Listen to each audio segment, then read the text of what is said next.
12 साल की फलक अपनी माँ से नाराज थी। वजह थी अपने शहर को छोड़कर नए शहर में बसना। फलक के सारे दोस्त, स्कूल और यहाँ तक कि उसका पुराना मकान सब उससे दूर हो गया था। अब वो अकेली थी, लिहाजा सारा गुस्सा माँ के ऊपर उतार रही थी। फलक की माँ भी सब समझती थी, इसलिए एक संडे उसने फलक को अपने साथ कार में बिठाया और लॉन्ग ड्राइव पर निकल गई। दोनों ने खूब मजे किए, मगर लौटते वक्त फलक के चेहरे पर फिर वही नाराजगी लौट आई। फलक की माँ ने उसे खुश करने के लिए एक तरीका सोचा और बीच रास्ते कार रोक दी। जब फलक ने इसकी वजह पूछी तो माँ ने खिलौने की दुकान की तरफ इशारा किया। फलक का चेहरा अब खुशी से नहीं समा रहा था।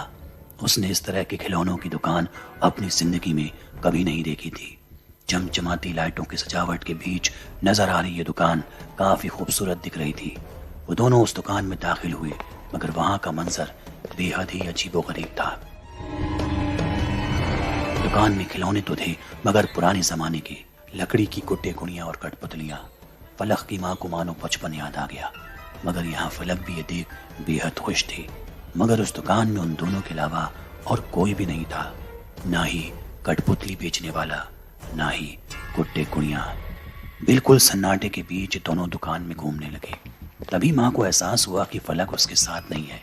माँ ने उसे आवाज लगाई, मगर लौट कर सिर्फ खामोशी आई।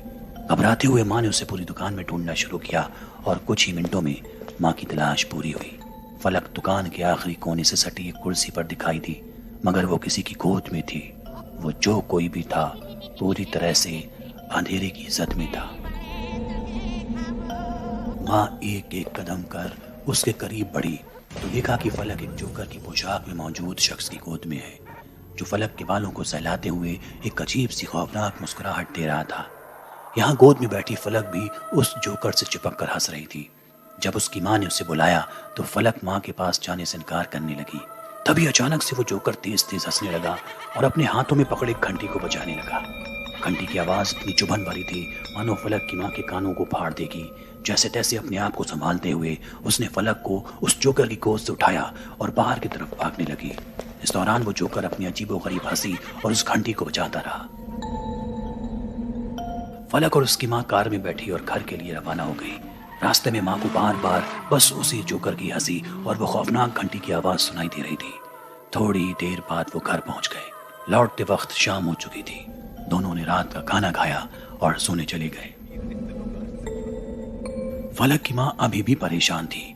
उसे वो जोकर बुलाए नहीं भूल रहा था कि तभी अचानक दूसरे कमरे से फलक के हंसने की आवाज आई। क्या हुआ फलक? माँ ने पूछा। कुछ आवाज नहीं आई और सन्नाटा हो गया। थोड़ी देर बाद फिर हंसने की आवाज आई। इस बार माँ ने अपने बिस्तर को छोड़ा और उठ बैठी। तभी उसे वही घंटी की खौफनाक आवाज सुनाई दी। वो इसे सुनते ही डर गई और फलक के कमरे में दौड़कर भागी, जहां उसने फलक को एक बार फिर उसी जोकर की गोदी में पाया, जो अब जोर जोर से हंस रहा था। फलक की माँ ये देखकर बुरी तरह चिल्लाई, जिससे उस जोकर की नजर उस पर पड़ गई। अब उस जोकर ने एक बहुत ही डरावना रूप ले लिया और धीरे धीरे उसके करीब बढ़ने लगा। फलक की माँ ने फलक को गोद में उठाया और फौरन घर के बाहर के दरवाजे की तरफ बढ़ी।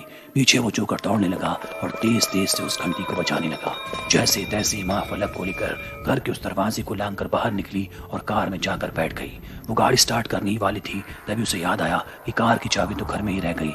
वो अभी हिम्मत करके बाहर निकलने ही वाली थी कि तभी पीछे से उसका गला किसी ने कस दिया और वो बेहोश हो गई। अगली सुबह जब फलक की माँ की आंख खुली तो कोई उनकी कार की विंडो को खटखटा रहा था। कार को चारों तरफ से लोगों ने घेर रखा था। जब उससे पूछा गया कि उन्हें रात को क्या हो गया था तो फलक की माँ ने रात भर की घटना सबके सामने जाहिर की। तब उस इलाके के पुराने लोगों ने एक ऐसा खुलासा किया जिसे सुनकर वो पूरी तरह डर गई। लोगों ने बताया कि जिस खिलौने की दुकान पर वो कल शाम गए थे, दरअसल वो है ही नहीं। इससे पहले भी कई दफा ऐसा देखा गया है कि लोगों के साथ वहां कुछ न कुछ बुरा हुआ है। हकीकत में तो वो दुकान आज से कई सालों पहले ही एक दुर्घटना में आग